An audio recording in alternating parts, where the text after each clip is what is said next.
على ربوة عالية في أروع بقعة مطلة على البحر المتوسط بالإسكندرية، قصر كأنه منارة البحر أو حارسه الأمين. تشعر أنك تسمع فيه صوت السنين، وأن الزمان قد عاد معه إلى عهد الصبا. قصر الصفا.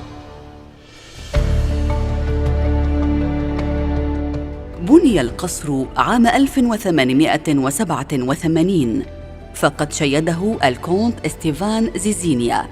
وفي عام 1927 قرر الأمير محمد علي نجل الخديوي توفيق شراء القصر وتجديده ليتحول إلى قصر ملكي، وأطلق عليه اسم قصر الصفا.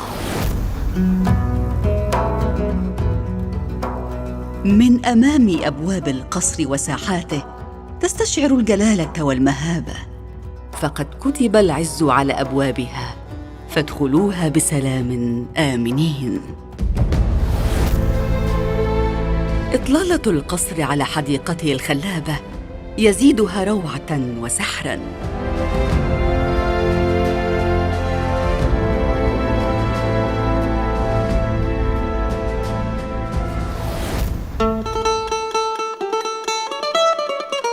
كشك الشاي هنا ليس مجرد مكان، حجر وجدران.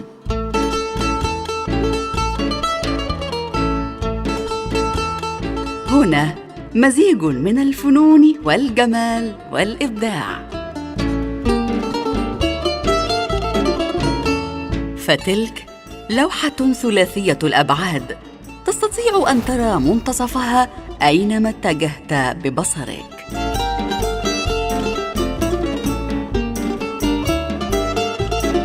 جمال يأسرك، وروح في كل التفاصيل. يبدأ الدور الأرضي من بهو المدخل المزين بتجاليد خشبية على شكل أعمدة وزخارف نباتية، تعلوها لوحة من الجبلان ذات طابع غربي. المرايا البلجيكية التي يعلوها شعار المملكة آنذاك. وتتدلى من سقف البهو نجفة نحاسية بديعة. من بهو المدخل نعبر إلى الصالون الرئيسي الكبير، والذي يتسم بالعراقة والجمال. في كل ركن من أركان الصالون تحفة نادرة، أثاث من القرن العشرين يحمل شعار المملكة المصرية، وتلك جزء من كسوة الكعبة المشرفة. يتوسط حائط الصالون لوحة كبيرة مصنوعة من الجبلان ذات طابع أوروبي عريق.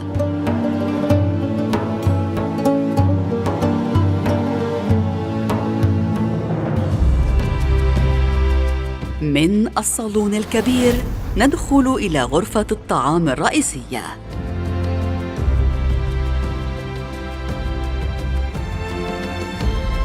وتضم الغرفة حجرة سفرة كاملة مصنوعة من أندر أنواع الأخشاب، وكذلك مجموعة من أجمل المقتنيات الصينية الخاصة بالسفرة.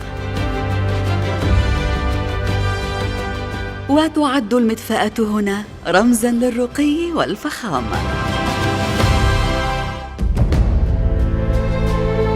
ويتواجد الدور المسحور بين الدور الأرضي والدور العلوي، ويتكون من 5 غرف كانت مخصصة للحاشية والمعاونين. فإذا ما عبرنا ذلك الدور المسحور وصلنا إلى الدور العلوي للقصر. يبدأ الدور العلوي ببهو استقبال،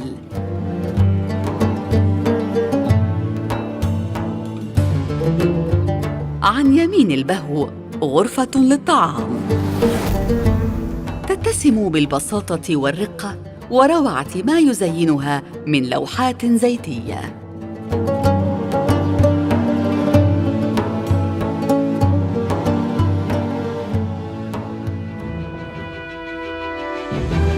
يقابل حجرة الطعام على يسار البهو جناح الأمير.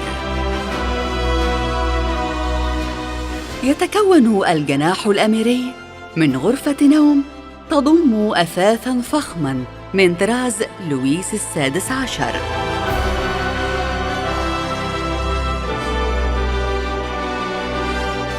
ملحق بغرفة النوم غرفة للملابس وحمام كبير.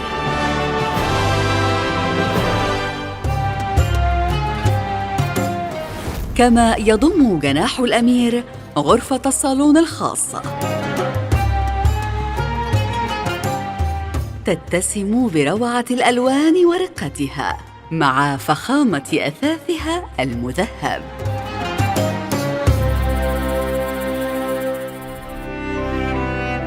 يصل الصالون ما بين جناح الأمير وغرفة الأميرة.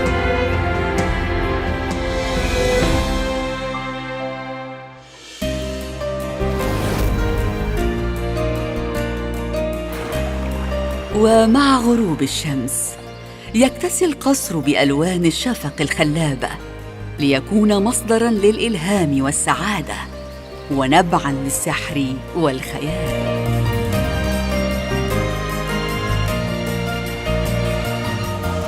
قصر الصفا، واحة الصفاء والجمال.